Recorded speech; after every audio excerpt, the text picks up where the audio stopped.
पे जाने से पहले या युद्ध पे जा रहा हूँ तो मुझे आपकी ओर से ऐसा आपका कोई दिमाग की नसें फट गई, आई एक तरह से कहें ना हक्के बक्के रह गए। उन्होंने कभी साथ में उस थाल में उनकी पत्नी का सर था। रानी हाड़ी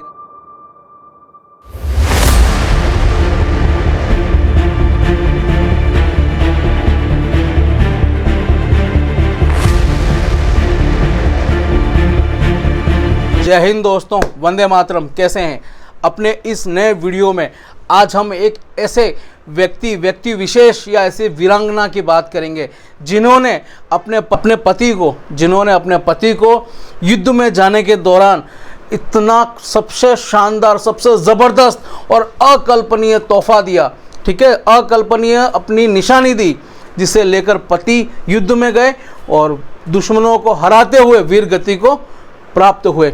ऐसे महान वीर हुए, ऐसी महान वीरांगना हुई है। हम बात कर रहे हैं हमारे मेवाड़ पे सलुम्बर क्षेत्र की महारानी माँ हाड़ी रानी के बारे में। तो मेरे प्यारे दोस्तों, ध्यान से देखना, इस वीडियो को पूरा देखना, क्योंकि ऐसा इतिहास आपको कहीं और देखने को नहीं मिलेगा। क्योंकि ऐसी महान वीरांगनाएं हमारे मेवाड़ में ही हो सकती हैं, जो कि अपने युद्ध में अपने पति का ध्यान भंग न हो या अपने पति का ध्यान डगमगाए ना, इस कारण अपनी गर्दन काट के अपने पति के सामने प्रस्तुत कर दें। ऐसी महान वीरांगनाएं हमारे मेवाड़ में ही हो सकती है और कहीं नहीं हो सकती। तो मेरे प्यारे दोस्तों, चलिए सुनते हैं और बात करते हैं इस जोरदार, ऐतिहासिक और दिल को और आत्मा को रोमांचित कर देने वाली इस महान वीरांगना माँ हाड़ी रानी की कथा को। पूरा विस्तार से सुनाता हूँ मैं आपको और विस्तार से सुनिएगा। और मेरे प्यारे दोस्तों, आप सभी से मेरा निवेदन है कि प्लीज़ चैनल को सब्सक्राइब ज़रूर कीजिएगा। मोटो व्लॉगिंग, राइडिंग, बाइकिंग, ये सारी चीज़ें तो होती रहती है, पर साथ साथ में हमें हमारे देश का इतिहास भी होना, इतिहास का पता होना भी बहुत ज़रूरी है। क्योंकि अगर हमारे आने वाली पीढ़ी को हमारे देश का इतिहास नहीं पता है तो फिर हम क्या बताएंगे कि हमारे देश में किस तरह के महान वीर और किस तरह की महान वीरांगनाओं ने जन्म लिया। तो चलिए शुरू करते हैं माँ हाड़ी रानी की इस महान गाथा को। जय मेवाड़। चलिए शुरू। गाथा की सबसे पहली कड़ी है मेवाड़। मेवाड़ एक ऐसा राज्य है, एक ऐसा देश है या एक ऐसा क्षेत्र है उस समय का, आज का भी मेवाड़। उदयपुर क्षेत्र जो कहा जाता है, उदयपुर, राजसमंद, चित्तौड़, डूंगरपुर, बांसवाड़ा, ये सारे जो क्षेत्र कहा जाता है, जिन्हें आज की तारीख में 5 जिले आते हैं, उदयपुर, डूंगरपुर, बांसवाड़ा, चित्तौड़ और प्रतापगढ़। इस क्षेत्र को मेवाड़ का नाम दिया जाता था। मेवाड़ के कई महाराणा हुए, कई बड़े बड़े महान वीर सिपाही हुए, कई बड़े बड़े महाराणा और महापराक्रमी राजा हुए, जिसमें बप्पा रावल से लगाकर महाराणा प्रताप तक और भी कई महान शूरवीर पैदा हुए। महाराणा प्रताप से आप सभी परिचित हैं। महाराणा सांगा, महाराणा उदय सिंह, महाराणा बप्पा रावल। महाराणा बप्पा रावल का जो राज्य क्षेत्र था उस समय, ये जो राज्य जो था बप्पा रावल का, जो उनकी सीमाएं थी, वो ऐसा कहा जाता है कि आज के भारत, अफगानिस्तान, पाकिस्तान, इतनी बड़ी सीमाएं थी बप्पा रावल की। उसी के वंशज हुए थे राणा राज सिंह जी। उस समय जब बात है 1653 की, जब मेवाड़ के राजा हुआ करते थे महाराणा राज सिंह जी प्रथम, जिनके द्वारा औरंगजेब के विरुद्ध युद्ध छेड़ा हुआ था। ठीक है दोस्तों, औरंगजेब के विरुद्ध युद्ध छेड़ा हुआ था, क्योंकि मेवाड़ कभी भी गुलाम नहीं रहा है। मेवाड़ ने कभी भी न मुगलों की न किसी और की आधिपत्यता स्वीकार की थी। मेवाड़ हमेशा स्वतंत्र रहा है, कैसी भी परिस्थिति में मेवाड़ हमेशा स्वतंत्र रहा था। जब मेवाड़ के राणा राज सिंह जी ने उसी समय सलुम्बर क्षेत्र के सामंत हुआ करते थे राणा रतन सिंह, जिनकी शादी हुई थी 7 दिन पहले शादी हुई थी, उन्हें कहा, पत्र लिखा कि राणा रतन सिंह जी, आपको औरंगजेब की सेना से लड़ने के लिए अजमेर पहुंचना है। कल सुबह आपको अजमेर के लिए निकलना है। इधर राव रतन सिंह जी, जो कि सलुम्बर के राव थे, उनकी शादी हुई थी 7 दिन पहले शादी हुई थी। शादी के उस समय या पौराणिक काल में कहें या आज से कुछ साल पहले जब शादियां हुआ करती थी, शादियां होती थी, गाँव में शादी होती या इस तरह के राजघरानों में शादी होती थी, तो शादी के 10-15 दिन पहले से लगाकर शादी के 10-15 दिन बाद तक भी कई अलग अलग प्रथाएं चलती रहती थी। शादी को 7 दिन हुए थे राणा रतन सिंह जी के, और 7 दिन के दौरान शादी के कार्यक्रम चल ही रहे थे। उनकी पत्नी, जो कि रानी हाड़ी रानी के नाम से जाना जाता है, ठीक है, जो कि हाड़ा चौहानों की पुत्री थी, इसीलिए उन्हें हाड़ी रानी के नाम से जाना जाता है। रानी ने जब ये सुना कि पतिदेव को मेवाड़ के राणा राज सिंह जी ने पत्र लिखा है कि प्रिय मित्र राणा रतन सिंह चुंडावत, आपको कल सुबह युद्ध के लिए निकलना है, तो पत्नी भी एक बार हक्का बक्का रह गई कि शादी को 7 दिन ही हुए हैं और मेरे पतिदेव युद्ध के लिए जा रहे हैं। और उस समय युद्ध पे जाने का मतलब ये हुआ करता था कि अगर कोई राजा युद्ध पे गए तो बहुत कम चांसेस हुआ करते थे कि वह वापस आएंगे। होता यही था कि अगर युद्ध पे गए हैं तो वह वीर गति को ही प्राप्त होंगे। रानी का एक बार तो मन थोड़ा सा उदास हुआ कि मेरे शादी को अभी 7 दिन हुए हैं और मेरे राणा युद्ध पे जा रहे हैं, परंतु उन्होंने अपनी हिम्मत को एकजुट किया, अपने आत्मविश्वास को एकजुट किया और अपने पति के पास गए। तुर्कों का राजा अंबर से ऊंचाई, पैदल घूमो तो उम्र गुजर जाए, इतनी लंबाई, लंबाई से भी विशाल थी रावल की प्रभुताई, प्रभुताई से बहुत कठिन थी पद्मिनी की ठकुराई। जब पति के पास गए तो पति युद्ध की तैयारी कर रहे थे, अपने तलवारों को, हथियारों को इकट्ठा कर रहे थे, अपनी सेना या सेनापतियों से बात कर रहे थे।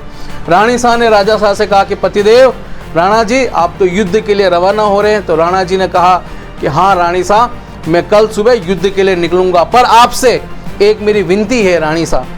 रानी शाह ने कहा कहिए हुक्म, क्या विनती है?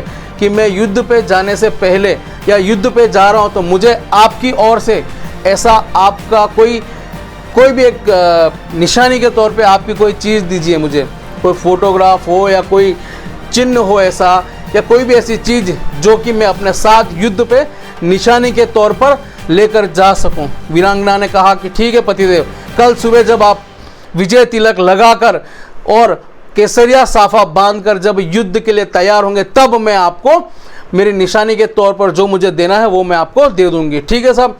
जब सुबह हुई तो युद्ध की तैयारी होगी, सेना तैयार हो गई, राणा जी एकदम ज़बरदस्त अपने बख्तरबंद पहनकर तैयार हो गए, सर पे केसरिया साफा बांध के राणा जी तैयार हो गए युद्ध में जाने के लिए।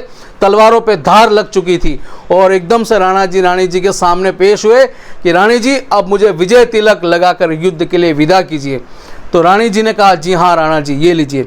उन्होंने राणा जी के तिलक लगाया और फिर राणा जी ने कहा कि रानी जी आपने मुझे कल कहा था कि आप मुझे कोई ऐसी निशानी देंगे जिससे मैं युद्ध में आपकी निशानी के तौर पर रानी दासियों के साथ अंदर गई और उसके बाद उन्होंने इतिहास लिख दिया। एक ऐसी घटना हुई जिसे इतिहास में आज से हजारों करोड़ों सालों बाद भी पढ़ा जाएगा, देखा जाएगा, लिखा जाएगा, उसके ऊपर मूवियाँ भी बनेगी और भी बहुत सारी चीज़ें होगी। राव रतन सिंह जी इंतज़ार कर रहे थे और दासियाँ एक थाल लेकर आई, उसके ऊपर लाल कपड़ा ढका हुआ था और उसके अंदर एक पत्र था।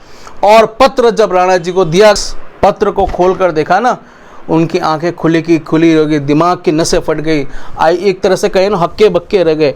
उन्होंने कभी जीवन में भी ये नहीं सोचा था कि उस पत्र के साथ में उस थाल में उनकी पत्नी का सर था। हाड़ी रानी ने अपना सर निशानी के तौर पर काट कर दे दिया था राजा साहब को। कि क्यों दे दिया? कि मेरे राणा जी युद्ध में जा रहे हैं तो मेरे मोह में या मेरी खूबसूरती में या पत्नी मोह में इतने बावले ना हो जाए या इतने ध्यान उनका भंग न हो जाए कि कहीं वो युद्ध करना छोड़ दें या युद्ध में उनका ध्यान मेरी तरफ रहे और शत्रुओं को मज़ा चखाना न भूल जाएं। तो रानी जी ने अपना सर काट के थाल में प्रस्तुत करके राणा जी को सुपुर्द कर दिया। राणा जी उसे देखकर हक्का बक्का रह गए। पर इस एक तरफ पत्नी की मृत्यु हो गई थी, एक तरफ उन्हें होना कर्तव्य बुला रहा था कि हमें हमारी मातृभूमि के लिए लड़ने के लिए जाना है। राणा जी ने रानी जी का सर अपने साथ में लिया और युद्ध के लिए निकल गए अजमेर की ओर। जब कुछ टाइम बीता और राणा जी की खबर आई कि राणा जी ने शत्रुओं मुगलों के दांत खट्टे कर दिए, हजारों मुगलों को मार गिराया उनकी सेना ने और राणा जी युद्ध में विजय हुए और युद्ध करते करते राणा जी वीर गति को प्राप्त हुए। तो ये गाथा थी महारानी हाड़ी रानी, जिन्होंने मेवाड़ के इतिहास में 4 चांद लगा दिए। नमन है ऐसी माँ भवानियों को जिन्होंने हमारे जैसे हम